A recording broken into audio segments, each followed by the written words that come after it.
Hello, this is Matt on the Moon Lambo channel. Did you know that the SEC argued in court to the judge in the SEC versus Ripple case that, hey, you know what? If it comes to it, if Ripple needs funding, Ripple can just sell the XRP that they hold to fund the lawsuit. The lawsuit that we, the SEC, filed against Ripple. Yes, that's right, Judge. If it comes to it, Ripple can just sell some XRP and fund it.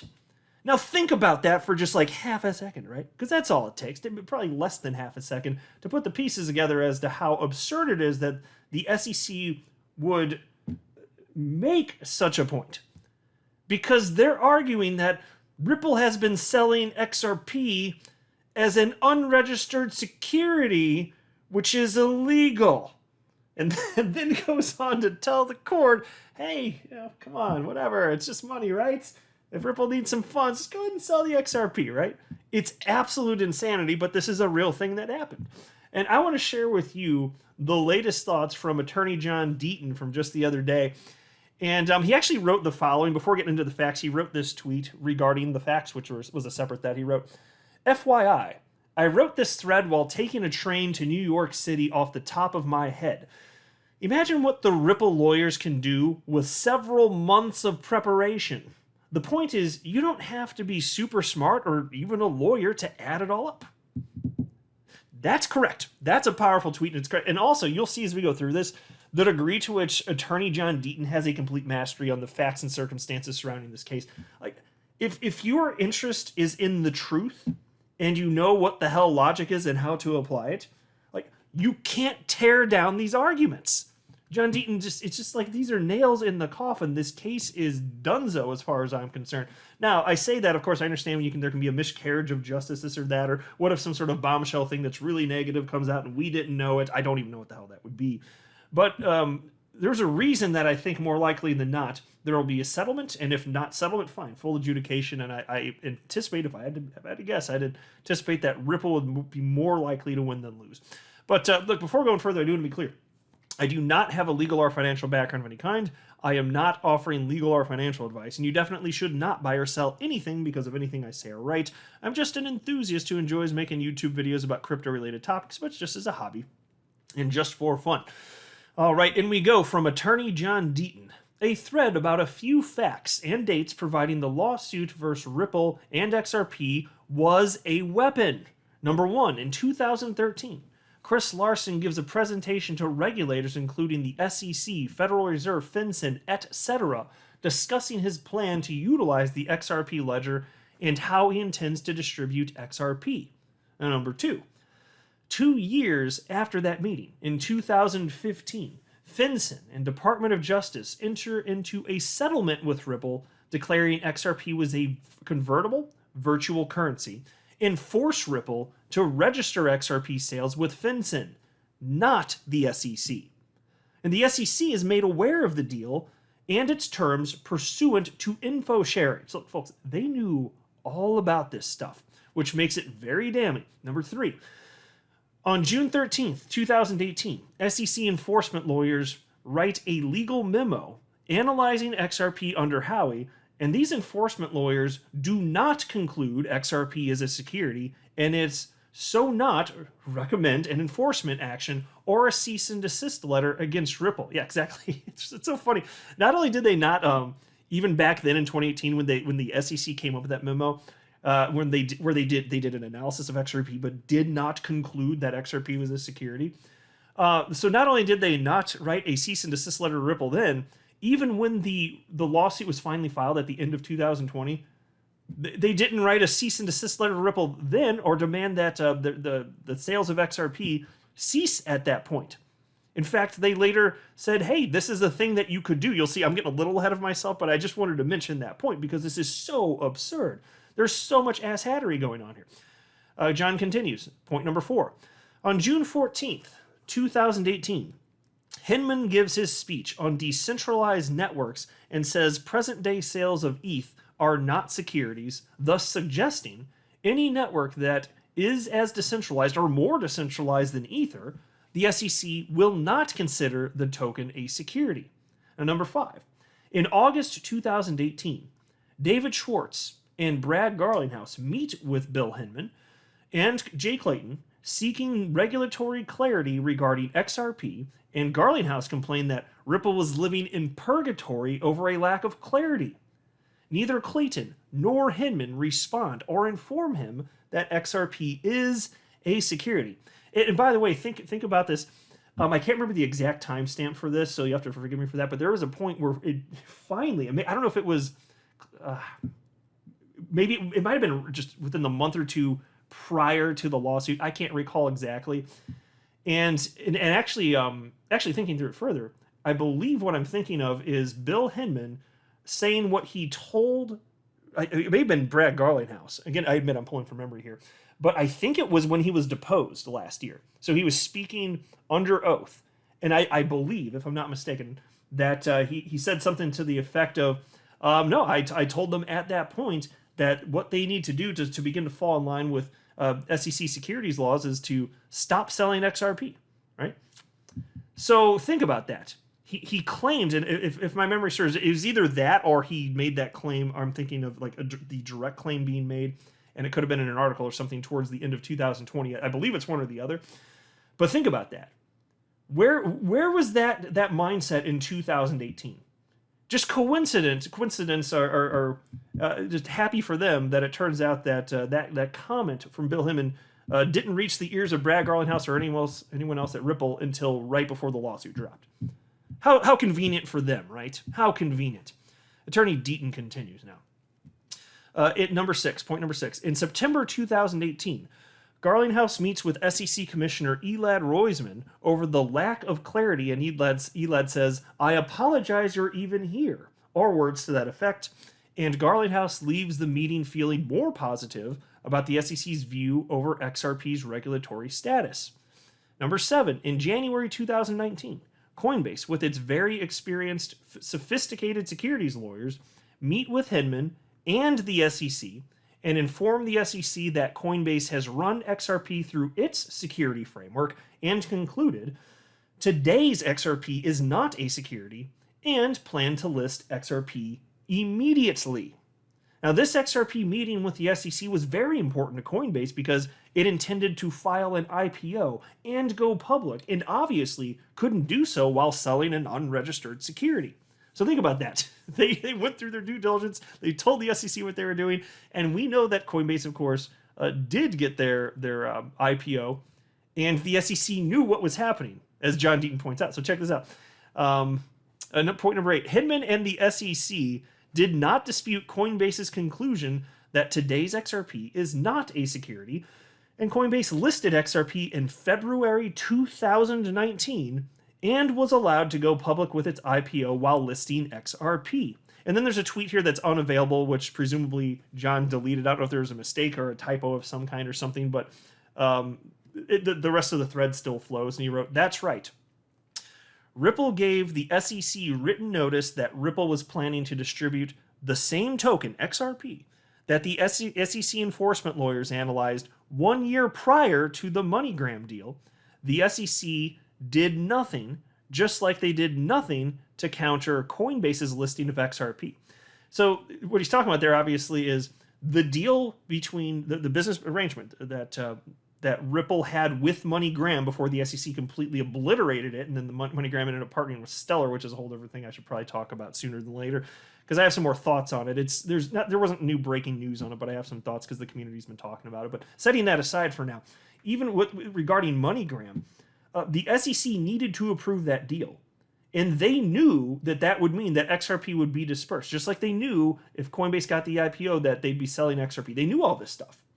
But they approved both of these things anyway. How could any rational person in any of those parties, whether you're part of Ripple or MoneyGram or Coinbase, how could you possibly think, based on the SEC approving that you're doing anything wrong in selling XRP? How could you possibly think that XRP is a security? It'd be completely illogical under those circumstances to think that XRP is a security. Anyway, John continues. Point number 10. On January 1st, 2020, Ballard Inc. filed an ethics disclosure with the SEC, making assurances and guarantees to the SEC that the only cryptocurrencies Ballard or its affiliates would trade or hold would be the ones the SEC and the market consider non-securities. That would be, and they listed it here, Bitcoin, Ethereum, and XRP. So there you go. So that's them telling the SEC. This is an ethics disclosure, telling them explicitly that. Where was the pushback? Whoa, XRP. Whoa. What do you mean XRP non-security? What are you talking about here? Where was that? It didn't happen.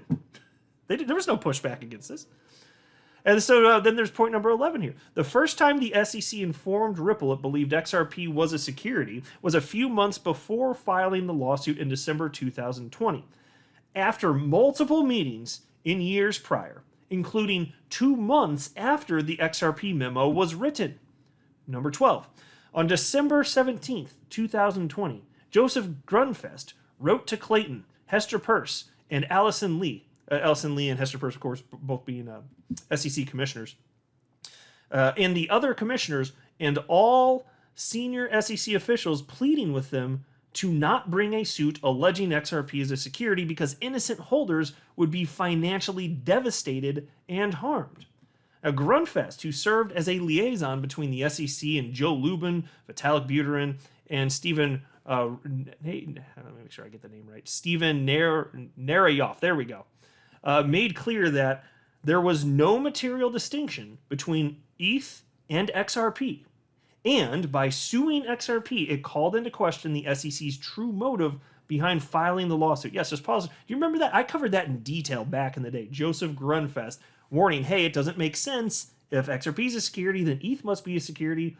This is why it goes back to the devastating reality, which is it's the SEC picking winners and losers because of reasons. And then you can look at all the motivating behaviors behind that, or factors behind that. Why were they? Is it just coincidence? Oh, it's funny. It's just coincidence. There was no intent here, but Billy Boy Hinman paid millions of dollars while at the SEC doing things that benefited his law firm Simpson Thacher. It just happened to be the case that they benefited financially as a result of the market guidance that Bill Hinman provided. It's just a coincidence, right? There was no intent there. Right. Who the hell believes that? You have to be nuts on it. Like, if you believe that, then you're the conspiracy theorist. Let me just say that. Anyway, Attorney Deaton continues. Grunfest said the mass exodus of SEC leadership who pushed the lawsuit but was immediately leaving raised obvious concerns, and he said, if you file the case, the exchanges will be compelled to delist XRP despite trading it for almost 8 years. Point 13. On December 22nd, 2020, Clayton's last full day at the SEC files a lawsuit against Ripple.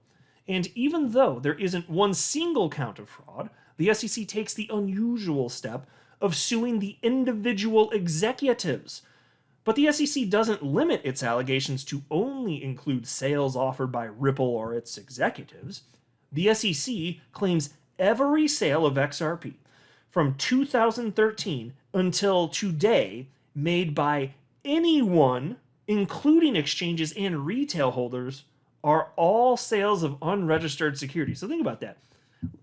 Just let it hit home and sink in. If you've ever purchased XRP, they're claiming that that was an illegal securities transactions that you happen to be a part of, you listening to this. How offensive is that? John continues. Astonishingly, the SEC now claims that the XRP Ripple transferred to MoneyGram after telling the SEC about it were also illegal. Moreover, when MoneyGram turned around and sold that XRP to retail holders, it too was illegal. Yeah, except for, pause and note again, as I said earlier, the SEC was okay with that partnership. John continues, everything Grunfest warned came true. Point 14. We learn that Clayton told Andreessen Horowitz's Chris Dixon to assemble a working group and write up a proposal. Dixon looked to Lowell Ness from Perkins Coie, who has worked for Andreessen Horowitz from the beginning. Now, Perkins Coie is a member of the Enterprise Ethereum Alliance. These Andreessen Horowitz lawyers write up a safe harbor. Since Perkins Coie is a member of the Enterprise Ethereum Alliance, which only promotes ETH, it isn't a surprise ETH is the only token mentioned in the safe harbor. These lawyers meet with Hinman. Point number 15. Hinman didn't receive a retirement pension from Simpson Thacher. He was an ongoing profit-sharing partner. Yes, let's pause and note. That could not be more true. I've made this point so many times before. It's absolutely correct. like they say that he got retirement funds, right? He retired from, no, he never retired. He took a pause from like maybe actively being in the office or something like that, but hell no. He was an ongoing profit-sharing partner, just like Attorney Deaton says right here in this thread. That is the reality of it. It's just a semantics game with them. Oh, well, he wasn't at Simpson Thatcher. No. But he was. And then he went straight back there the moment that his time at the SEC ran its course. Attorney Deaton continues. Hinman collected $15 million while at the SEC from his law firm, a member of the Enterprise Ethereum Alliance. Hinman was told by the SEC Ethics Office he was under a criminal conflict bar from having any contact with Simpson Thatcher. He violated it 3 more times after being told. Hinman returns to Simpson Thatcher, and because he never left, frankly, and after agreeing to give ETH a free pass to the investors at Andreessen Horowitz. Now, Hinman becomes a partner with, wait for it, I'm adding the drum roll, the investors at Andreessen Horowitz, right? It's absurd. It's absurd. Nothing to see here, though, folks. Nothing to see. Ignore the man behind the curtain. Attorney Deaton continues. Clayton's former law partners from Sullivan and Cromwell went to work at Consensus, and Sullivan Cromwell represented Consensus and brokered the JPM Quorum deal. Number 16. JPM Coin was direct competition with Ripple and XRP. The deal with Consensus was August 2020, 4 months before the lawsuit. Again, folks, again, coincidental timing. That's it. Nothing to see here. It's just coincidental timing. Point number 17. Clayton voted to bring an action versus his law firm's client's biggest competitor and voted versus fellow Republican commissioners per Charles Gasparino and Eleanor Tart, who, of course, are both journalists at Fox Business. Point 18. One River bet $1 billion on Bitcoin and ETH in October 2020, 2 months before the lawsuit. Now, Clayton goes to One River within weeks of leaving the SEC. And next point, which he labeled as 18 also, but that's okay. Mark Berger, the enforcement director, who helped write the absurd, overbroad complaint, goes to Simpson Thatcher with Hinman. It's crazy. The timeline in facts is completely insane. So and then he says the SEC seeks $1.3 billion from Ripple and the 2 executives. But Ripple co-founder Jed McCaleb has sold over $2 billion worth of XRP since the lawsuit was filed. Think about this. So what is the SEC actually trying to accomplish here? That's why there's a reason that we're so skeptical and we think that they're full of crap. It's a bunch of nonsense. Not that I want them to go after Jed McCaleb, but holy freaking hell. How is what he's doing any different, if not worse, than what Brad Garlinghouse or Chris Larson did? If what they're saying, because the SEC is, again, they're asserting what they did is illegal, and I'm not saying that is illegal. But how can that be? I mean, if anything, Brad Garlinghouse, mind you, he didn't join Ripple until when? I think 2015, if I'm not mistaken. He wasn't even originally the CEO, and part of his compensation package was, hey, here's some XRP, right? So he didn't even have XRP from inception. He was given it as part of his compensation package. You know, it just the logic out the window. Logic be damned. And then Attorney Deaton wraps up by stating, in fact, when Ripple objected to costly discovery costing several $100,000, the SEC told the judge Ripple should sell XRP to fund it. The SEC literally recommended and encouraged Ripple to sell XRP while claiming those sales are illegal. That's why I wanted to open with that comment, open the video with the comment, because that is absurd and ridiculous, but it is true. They did say that. My gosh, these people, you can't take them seriously, right? That's why I'm saying, these aren't good people. They're not trying to help the investors. They're looking out for themselves, whatever their motivating factors are. And so, worth pointing out again, John Deaton wrote this entire thread from memory while he was just taking a train trip to New York City.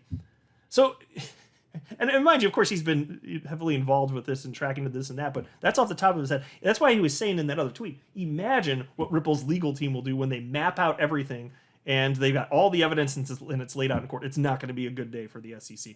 I'm not a financial advisor. You should not buy or sell anything because of anything I say or write. That would be a very, very, very bad idea. Until next time, to the moon, Lambo.